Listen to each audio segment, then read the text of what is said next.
Okay. So we are here. So I just want you to tell me your name and where you lived at in Hammond. Arnet Berber Willis, and I lived at 1110 Ames Street in Hammond. Okay. And just tell us your particular age and around the years that you grew up in Hammond. Right now I am 57 years old. I actually moved to Hammond when I was 3 years old, and I was there until I was about 35. Okay. So tell me the people in your household. Start with your mother and your father, and then all the other people. There was my mother, Dorothy Berber, my dad, Julian Berber. I had an older sister, Antonia Mosley, my brother, Andrew Mosley, Ava Mosley, April Berber, myself, who was a twin, Arlena Voss, Anita Berber, and my brother and the baby, Anthony Berber. Okay. You had a football team there. I know. So, good. Okay, good. So let's first start talking about your dad, and tell me what he did as a profession, and just describe just give me an overview of who your dad was. Okay, my dad worked at Inland Steel Mill, which was in East Chicago, Indiana. He was the only one working because back in the day, your father worked and your mother stayed home. So he was the breadwinner. He was a great dad. We would do a lot of things. He exposed us, although we lived in Hammond and what we considered the ghetto or the hood, he exposed us to a lot of things. We played tennis. We went out to dinner every Monday when it was payday, and we all got in the car and went with him. Wintertime, we were out in the snow playing. So he was always there. He was, when we had something that we needed to talk to, and we couldn't talk to my mother, we can definitely talk to my dad. He was a disciplinarian, and all he did was talk to us. We didn't get many whoopings, but just him talking to us was enough to know that we were in trouble. But he was a loving father, always there.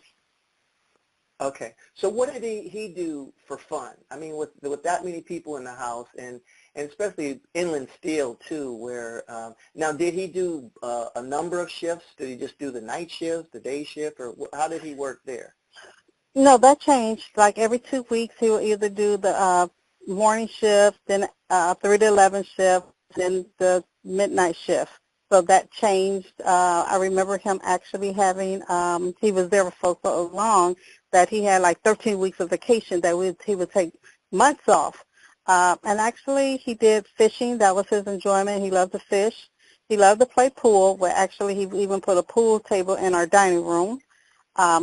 And that was his enjoyment. And us girls, we went fishing with him. So that's pretty much what he did.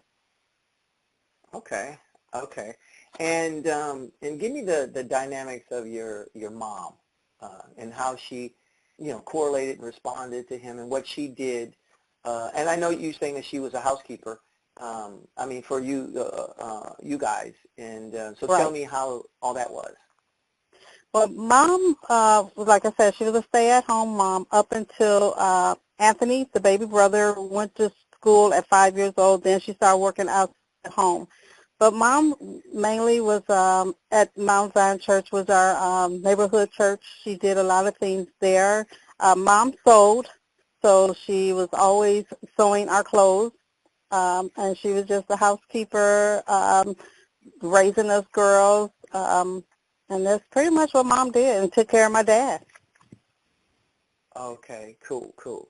So if you can just visualize your street and just your house, can you just tell me who lived in, say, the houses to your left and the houses to your right, and then across the street? Yes, the house to our left was the Davis family, Cato and Bernice Davis, and to our right of me was the Smith family. Across the street was the Thompsons, who lived across the street. Okay. Okay. And just describe your street. I mean, was it a quiet street? Was it a street that everybody partied on? Or just, did you guys go out and play during the day and night, or what? Just describe your street. Okay. Being on Ames Street, it was off of Columbia, so that was pretty much a main street that a lot of people came down off of. It was a mixed neighborhood when we moved in. Doors down was Mr. Nichols, who was a Caucasian gentleman, and then a little further down we had the Vasquez family. We were there. My mom was black, so African American. So it was a mixed neighborhood, and yeah, we all went outside. We all played together. Back in the day, we didn't have the video games, so yeah, we're all outside playing. I remember playing stop and go, hide and seek, four squares, and we did as a neighborhood. I even remember having Thanksgiving at the Brooks house, which was a community center. And instead of every individual having it at home, we all would meet at Brooks house and have Thanksgiving. So it was a very close-knit community. Okay. So you mentioned the fact that it was an integrated neighborhood. And so tell me the racial dynamics of that neighborhood at the time that you were growing up there. It was dominant black, but like I said, we had the Nichols, who was a white family, and we had the Vasquez family. So it was just those two racial families that was there. The dominant was black neighborhood. Okay. So was there, this was East Hammond that you're referring to. Correct. So was there any kind of racial animosity outside of like East Hammond, surroundings? Like, did you describe the school you went to and how you had to get to school? Was it a bus? Did you walk to school, or how did that happen? Okay, and maybe I should go back to my dad was Mexican and my mother was black. So I didn't grow up, how some people could say, well, I didn't know where I belonged. My mother and my dad, they never made a difference of our race or anything. Neighbors didn't make a difference of our race. So I didn't grow up with that, We went to Maywood School. Yeah, we had to walk to Maywood School. And then when I went to middle school, we went to Spalding School, which we were actually bused to. Never had a problem whatsoever with race or anything like that. Okay. Excellent, excellent. Okay, so give me the rundown of your sisters and your brothers in the house, one by one, and just tell me what they did, and if they were younger or older than you. Okay, Antonia, she was the oldest, and Andrew came next, and Ava. Now, those three children were from my mother's first marriage. When she married my dad, then there was April, Anita, myself, my twin sister, and Anthony. My dad never made a difference between us, although my mother's first husband, Andrew, would come around. It still didn't dawn on us that we weren't full-blooded brothers and sisters, because my mother and my dad never made a point of telling us that we were, stepsisters or whatever. And I think I know I found out when I was 11 years old. Ava and I was out somewhere, and somebody asked us, was Ava my half-sister? And I'm like, no, that's my sister. And Ava said, yeah, we are half-sisters, but like I said, my mother and my father never, looked at us like that. We all grew up as brothers and sisters. Tony right now is a stay-at-home mom. Matter of fact, we just found out that she's ill. She just had surgery today. She had cancer. Andrew is working at Lear. He's still in Hammond. Ava is, she has a daycare in Gary, Indiana. And as you know, April passed away a couple of years ago of cancer. I myself work in a bank as a personal banker. Arlena works for Chase as a banker. Anita is right now working at Southwest Airlines, but she's retired Air Force, military. And Anthony passed away 20 years ago. Oh, okay. Okay. And I have to put my 2 cents in. April was my first crush. I must tell you that. Okay. But I think Arnold, I think it was Ronald Mercer who won out over me. But, oh, okay. Yeah, yes. She did date Ronald. yes, but she was my first crush. Anyway, I just thought I'd throw that in there. Okay. But okay. Um, so in terms of, you mentioned Brooks House. What are some of the other things that you did at Brooks House? I mean, just some of the. Yeah, I know it was a neighborhood facility, almost like a YMCA or something, where you did a Right, lot of right. things. Mhm. Well, how did you guys take advantage of Brooks House? What else did you guys do there? Well, they used to have roller skating on the second floor. They used to have a daycare on the bottom floor. I remember Arlena used to work the daycare, and sometimes I would go and just hang out with her sometime. And what they call the courtyard, they used to play basketball. And I Hmm. remember just go, and I think they had like a little library that you can go in and read books. And then they Oh, had okay. family night. Yeah, they used to have family night there too. So we used to go there quite often as a family. Oh, okay. Okay. And what were some of the things that you did on family night in Brooks House? I believe they used to have movies and dinner. Hmm. Hmm. Okay. Okay. And did you remember Maywood Park and what did you do at Maywood Park if you went to Maywood Park? Oh, most definitely. I went to Maywood Park before they even put the swimming pool in. When they had the pavilion during the summertime, we'll go play games. I kind of remember the basketball court, but me being a girl, I didn't use the basketball court. But I definitely remember doing the swings. I remember having picnics in the park with my mother. Sometimes she would do picnics out there, and just the games. And then later on, when the swimming pool came, then we would use the swimming pool. Okay. Now, did you remember, how old were you when you left Hammond? 35. 35. Okay. So Mm-hmm. you were there when a lot of political things were happening too. So who were some of the people who were in your time period who actually helped with the political structure of Hammond in terms of helping black people? Who stood out as the movers and shakers? But I know you had Rochelle Morris, who worked in planning and development. Hmm. Joan Paris, who was Hmm. also there. And I'm trying to think, Clyde Franklin, I think that's his name. Uh-huh. He used to be Okay. that. And like Ms. Pearline Jenkins, I know she was with the NAACP, Ms. Jenkins. Okay. And trying to think, that's all I kind of remember. Okay. Did you remember any key events that happened that affected, say, the blacks in the neighborhood?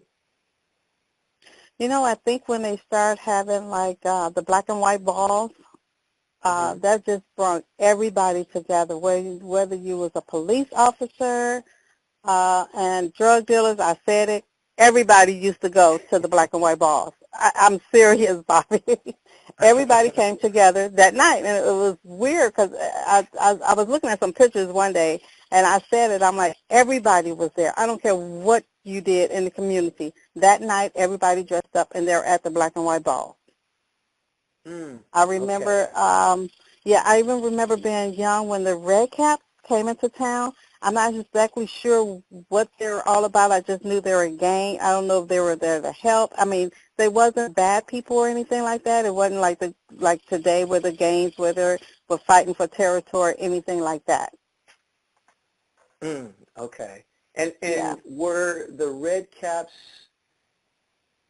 weren't their office across from Brooks House or something to that I'm effect? not exactly sure. I remember them coming to the church at Mount Zion one time, but I'm not Hmm. exactly sure. I must have been too young to really understand what was going on. I just remember them there. Hmm. Oh, I get you. I get you. Yeah. Um, and were there any other events that maybe brought people together? Like I said, at Brooks House when they would have the Thanksgiving dinners, there the whole community showed up. And I definitely remember that. I'm not. Okay. I was trying to, because I knew you were going to call me, and I was trying to think of any other events. Well, of course, definitely the Little League field down there on Columbia. Oh Everybody would yeah. go there. Yeah, I just remember that one. Oh yeah. I was on the baseball team there, the Red Devils Oh, or okay. whatever. Yeah, right. But Yes. um, okay. So and you said that you were really heavily into Mount Zion. Tell me who was the pastor at the time, and what are some of the kinds of things that Mount Zion did? Right. Reverend Burns, A.R. Burns was the pastor when I was going there. I sang in the choir. Let me see. Mom, like I said, mom was really heavy involved because she was the secretary. She was on the mother's board. And, of course, as I got older, I stopped attending Mount Zion and I became a Jehovah's Witness. Hmm. But I still know a lot of people from Mount Zion. I see them when I go home. So, but that was a strong backbone when I was younger. Okay. And what were some of the other things that Mount Zion did? Like, did they build anything for the community? Did they just anything that uplifted the community? Did they do anything?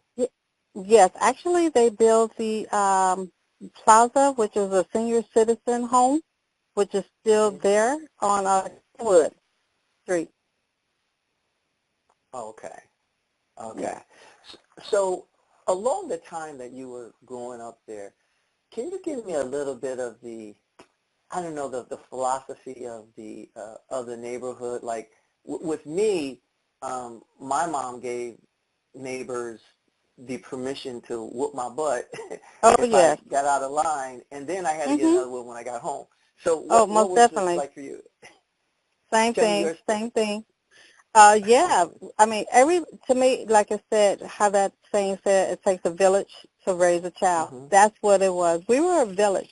You couldn't get away with something and think you weren't going to get away when you got home. Everybody knew by the time you got home what was going on. Or if you did something, if somebody saw you doing something, before you can get home from finish doing it, your mother already knew about it.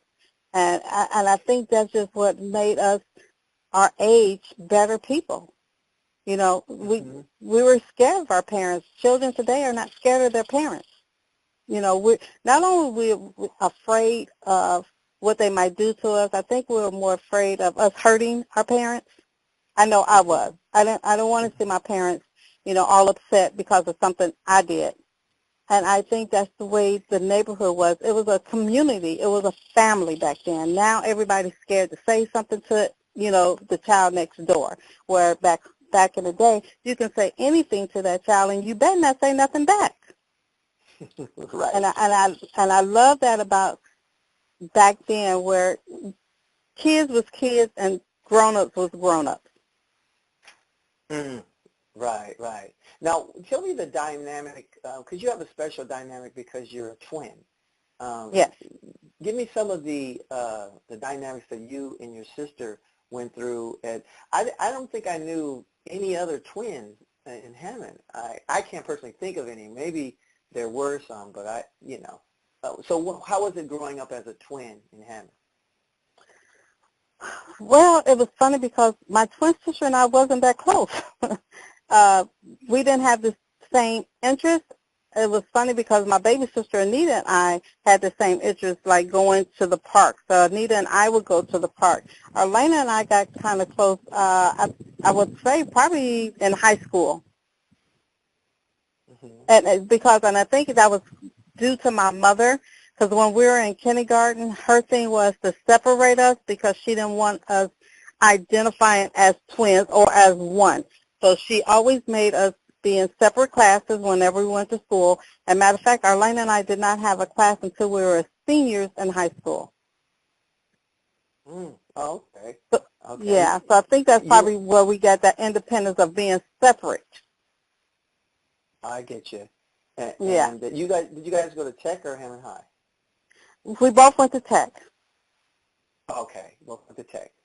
Okay. Yes. And so right now you live in Texas? Yeah, Arlene's here also. Okay, so you're both there. Okay. Yeah, Anita's here. Like I said, we moved my parents here about 5 years ago when my mother got sick with Alzheimer's. So we Mhm. moved my parents here 5 years ago, and like I said, she passed away last year, July 1st. Ah, okay. Okay. And is your dad still here? Yeah, my dad is still here. He's doing fine. He's lives here in San Antonio, Texas also. Okay. Okay, cool. On a side note, do you think he would be open to talking to me? Oh, no, he's not a talker. Okay. Okay. No, Okay. yeah, I thought about that. And I'm like, he wouldn't do it. Okay. All right. Yeah. And he might even know my dad because he worked at Inland Steel Ellen as still? well. Yeah. Hmm. Yeah. In fact, a lot of Hammonites Oh, work there. oh, most That. definitely. Oh, yeah. Um, so tell me a little bit about Spohn. You said that you were bused to Spohn. Yes. Um, yeah. Tell me a little bit about going to a school, like, a little distance away. It's not that far, but it was still a distance. Right.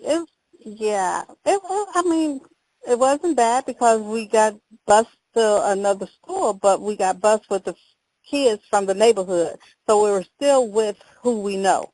We were exposed to more people, but we kind of, I guess we might say we just stayed in our little, you know, community because we were, we got bused to school, so we were always still with each other. So it Hmm. wasn't too much of a big difference because, like I said, all Maywood School was going to Spohn. So we were still with the neighborhood. Okay. Okay. Yeah. Yes. Yes. And did you ever walk and then walk past the Whew. bread factory? Yes, I did. I walked a couple of times because I missed the bus. Yeah. So that wasn't a good Okay. thing because I remember getting a whooping for that. Okay. Well, I used to Yeah. walk all the time, and I would walk past the bread factory. We'd go in, and they had a little outlet store and buy Twinkies or whatever. And And the but you would bakery, smell it. was it Oh, the Elmira? bakery. Right, and Elmira's Bakery had the best Hmm. donuts. Yes. Oh, yes. Okay. Okay. Cool. Um, um, and so the boys in your family, did they ever do the soapbox derby? That went over the viaduct, and then did they build any cars and ever come down and have their little races, or do you remember that? No, no, no. My brother didn't do pretty much anything. He was a bookworm, my oldest brother. So Hmm. he didn't do any of that stuff. And then Anthony, he was much younger, so no, he didn't do any of that, any anything like that either. I don't think no. My brother didn't play any sports, the oldest one, Hmm. and Anthony didn't either, other Okay. than Little League. Other than Little League. Okay. Yeah, Okay. Maywood Little League. Okay. So, do you remember anything about Conkey Street? Because that was maybe the main thoroughfare in Yeah. Hammond. And if Yeah, it was so, just something. Yeah, yeah, just describe a little bit about Conkey Street that you remember. yeah. I remember actually they would say don't go on Country Street because it's a bad street. I don't know why. I don't know why, but that was they would used to say about Country Street. I remember I don't know, you probably remember too, Benny's, the barbecue place, Hmm. Yes. and getting the French fries and the brown paper bag all soaked in barbecue sauce.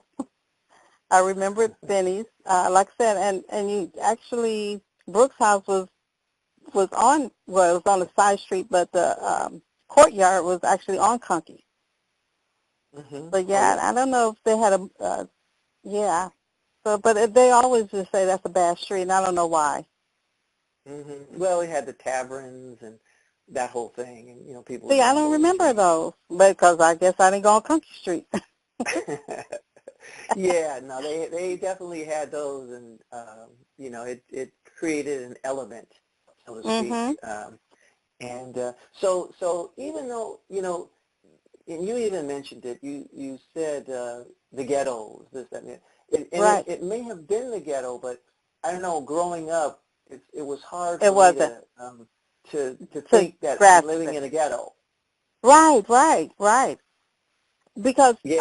I always tell people I had a beaver cleaver growing up. lifestyle, kid growing up. I said I didn't have any problems, although, like I said, we're mixed children. I knew who I belonged to. Some people say they can't identify with the black side or the, Mexican side or whatever. I didn't have that. I had a beaver cleaver, childhood to me. Hmm. Right. Did your father speak Spanish in the house? No, but when he was with my grandmother, he did Hmm. speak Spanish with her. She passed away when I was 11, and that's all she spoke was Spanish. Okay.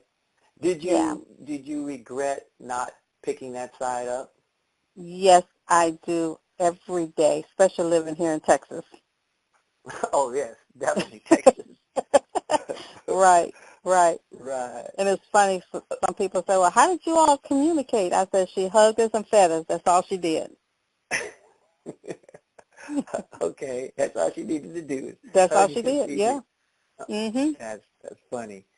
Okay, and now, and later on, I understood that April was a minister. Tell me how that happened. Well, April was in Dallas, and I guess with Hmm. the church she was going with, and then she started going to college for the ministry, and she became a minister. Mm. Okay, Yeah. and Mhm. the church that she ministered in, was it in Dallas? It was in Dallas. Uh-huh. Oh, okay, okay. And Yeah. did you guys, as a family, go to ever see her preach? No, I never did. Because like I said, later on as I got grown, I became a Jehovah's Witness. Uh-huh.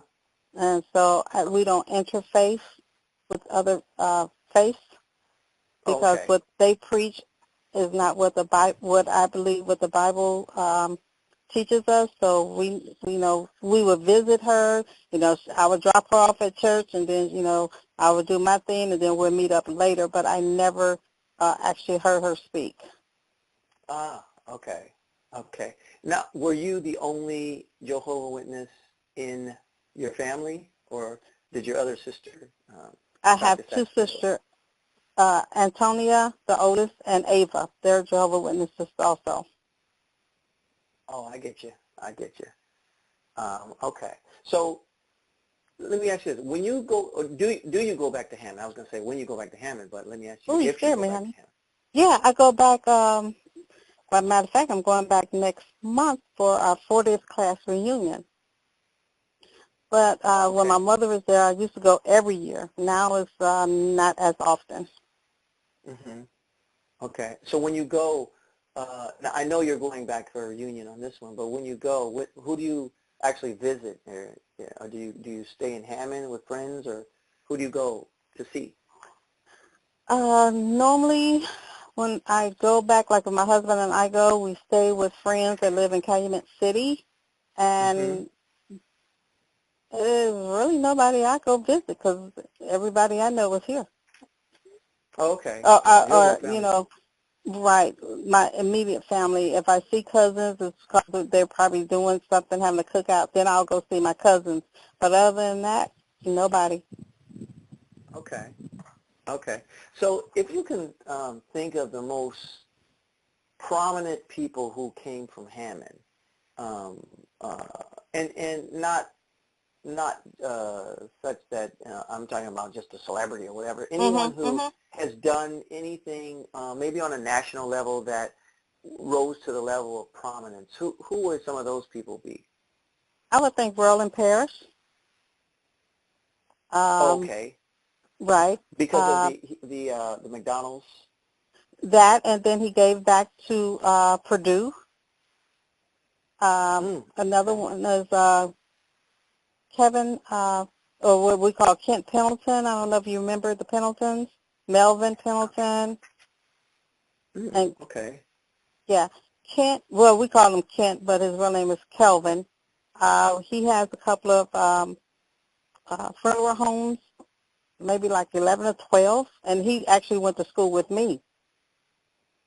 Okay. Where are his So funeral homes located? he has Warner, Smith and Warners. He bought them Oh, out. okay. And he gives back a lot to school scholarships, and Ken does a lot for the community. And then you have, oh my gosh, I can't think, Anthony Higgins. Okay. I think he's a councilman, and he does a lot, from my understanding. He does a lot for Hammond, have different events, and I think he did like a health center thing or something. So he does a lot of stuff. Paul Walker, I know he was involved with the Ophelia Steen Center, and and brought a lot of programs, the daycare, the WIC, and all that to the Ophelia Steen Center. Okay.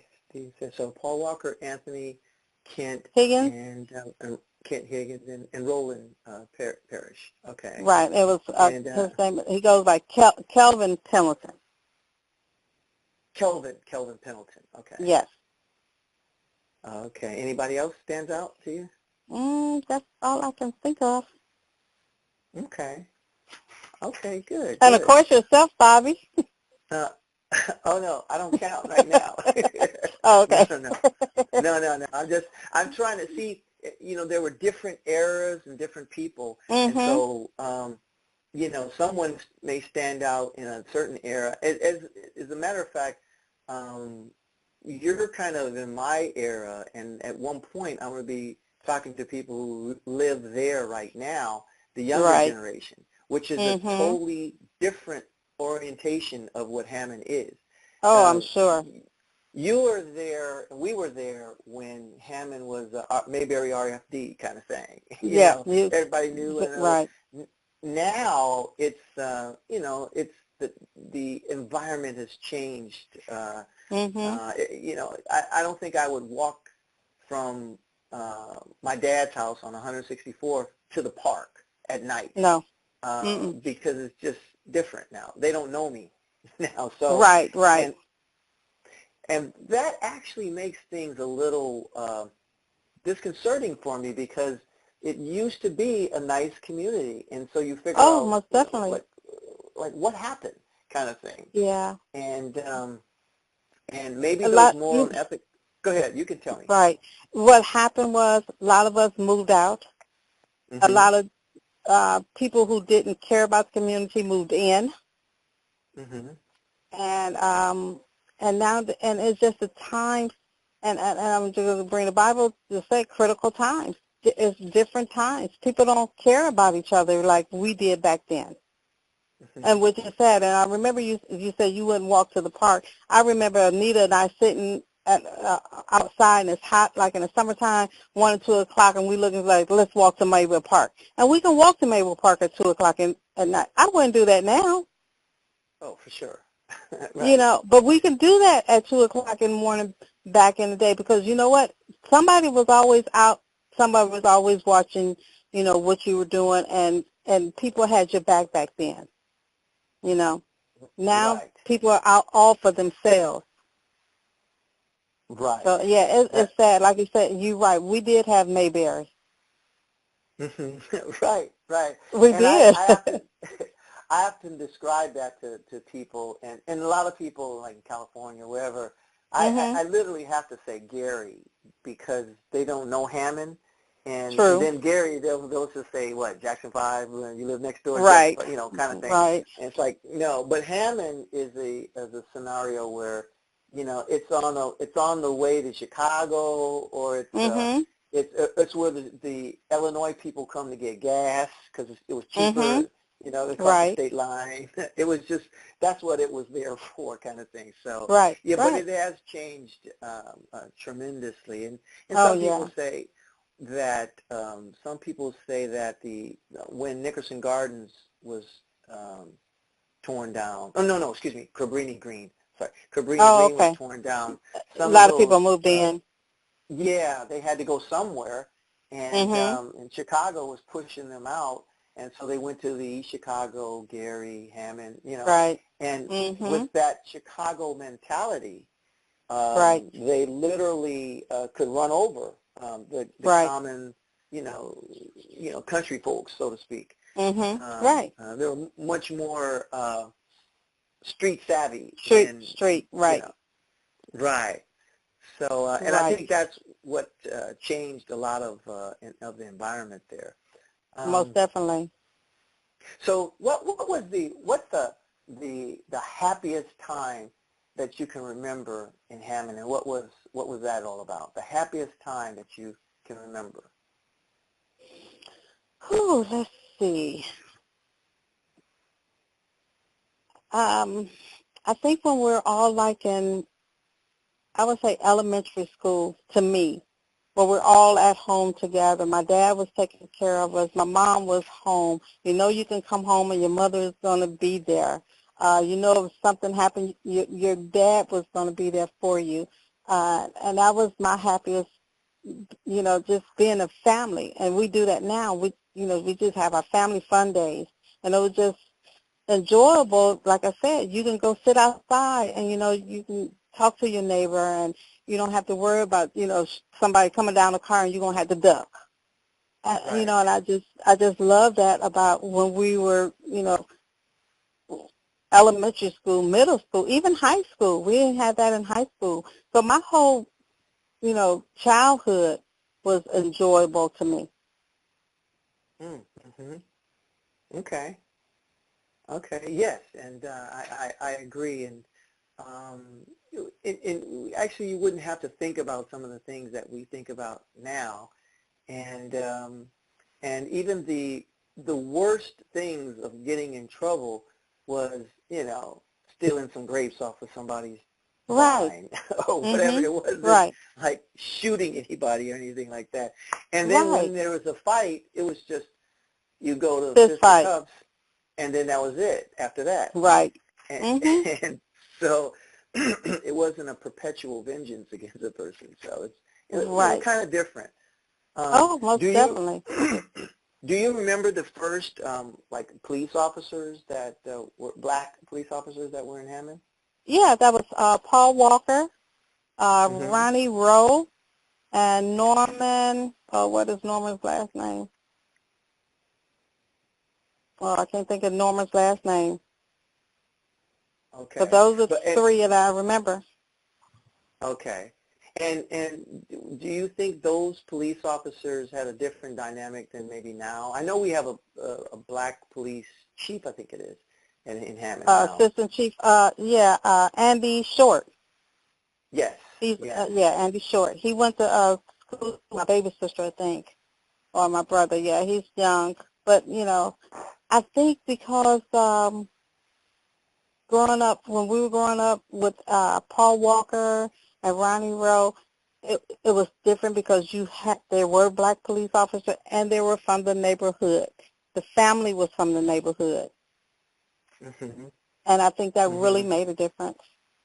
Yes. Right. So it wouldn't if you got in trouble, they would talk to you and not really chastise you to the Right. highest extent of the law and throw you in Right. jail. They would just you shouldn't be doing that. What you doing, kind of thing. Oh, Um, yeah. Oh, don't let me tell your mama. oh, oh, And oh, right. then right. That was worse Yeah. than threatening jail. Oh, most definitely. Oh, yeah. Yeah. Most definitely. So and now Paul is now retired, Yes, he's and he's retired.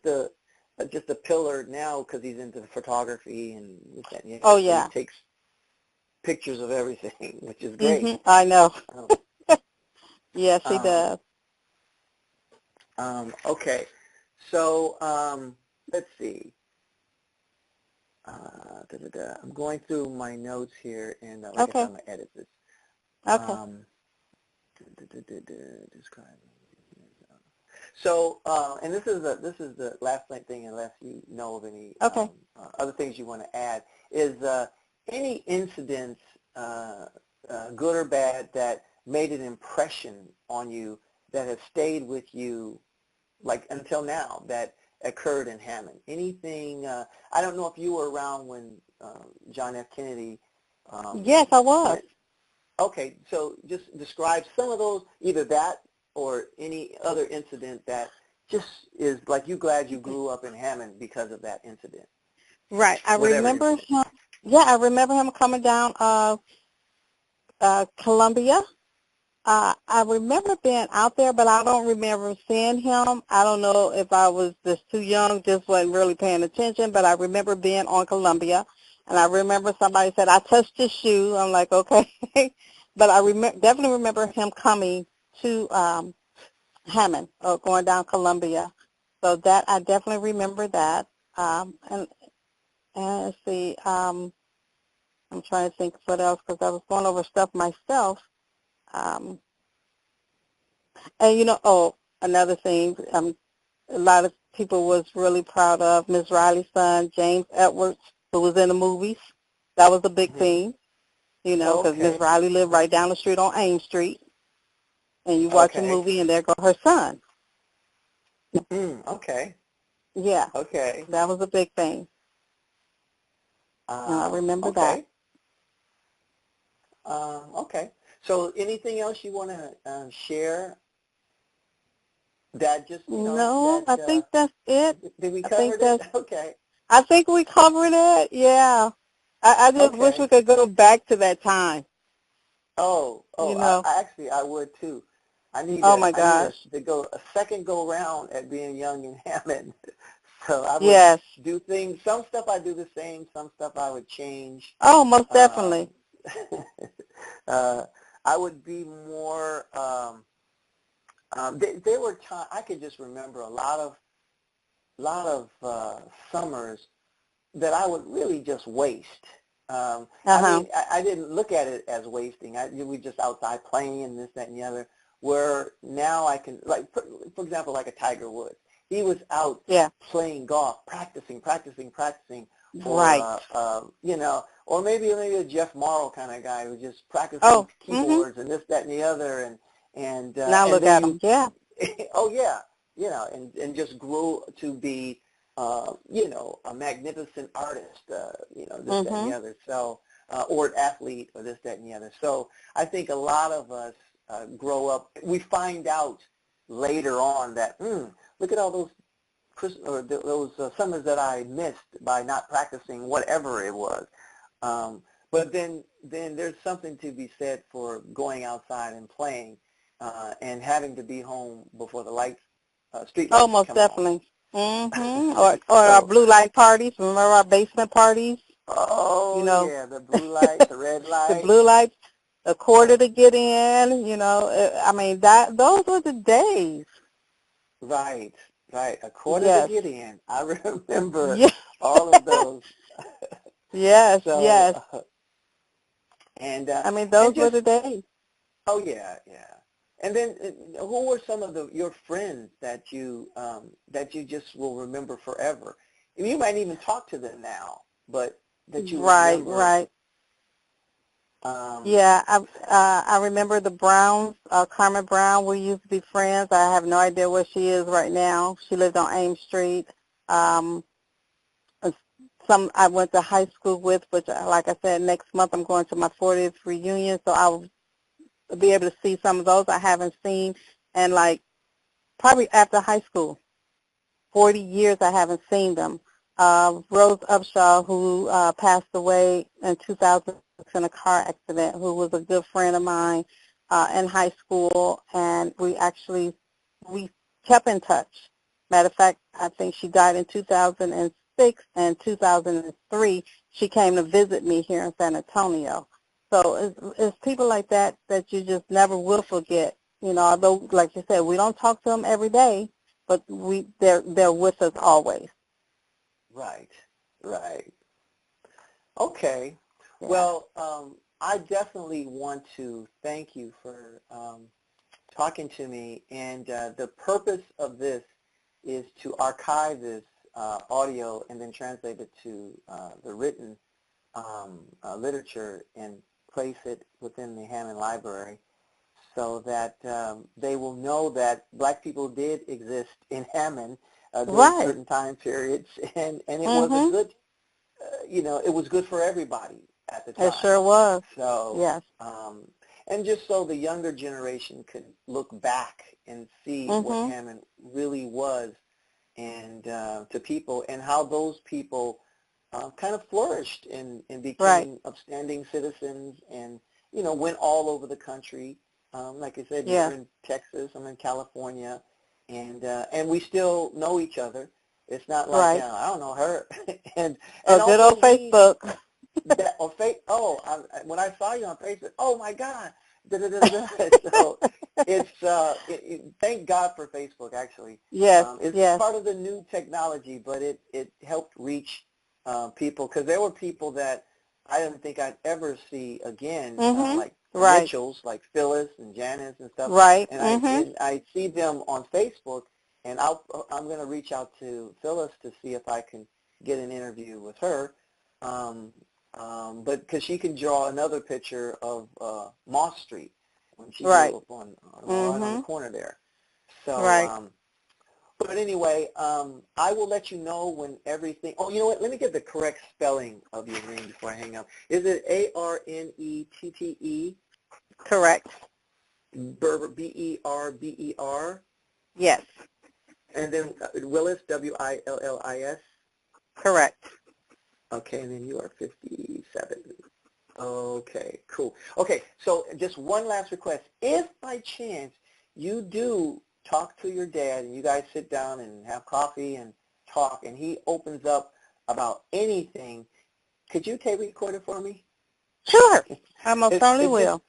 yeah, if he talks about Inland Steel and what he did at Inland Okay. Steel and also his fishing ventures and Okay. I just and then just have him say his name and his age and Okay. I just it's a benefit to have that older generation Right. and their representation in this as Okay. well. How soon do you need this, Bobby? Oh, just at your leisure. Just do it at your leisure. Okay. Because Okay. I'm going to Okay. be doing this. I need to get about 75 to 80 of these, and then Oh, okay. and then I'm going to open it up to the general public. I wanted to Oh, start with the okay. people I know first, and then and unfortunately there are certain people that have passed on, like Miss Cherry and Right. your mother. In fact, I was asking you about your mother, and you shocked me when you said that she had passed on. So Mhm. it's important, it's imperative to get that. They know stuff that you don't know, and I don't know. I Right. mean, You know we who? just Cindy mhm. Burns. I think she's on Facebook, and Miss Burns. She's still around. Cindy Burns. Oh, Mary Burns. Yes. You're right. Right. Um, She's still around. I'm trying to think of the yeah. older. Yeah, she's still around. Okay. And And I definitely have Mary yeah, Burns. Who? Albertine Dent. Yes, I already did her. I got her. Oh, Thank okay. God. Okay. Great. Okay. So, Okay. Great. and if you can also think of any of those, and you can hit me on Facebook, any of Okay. those people on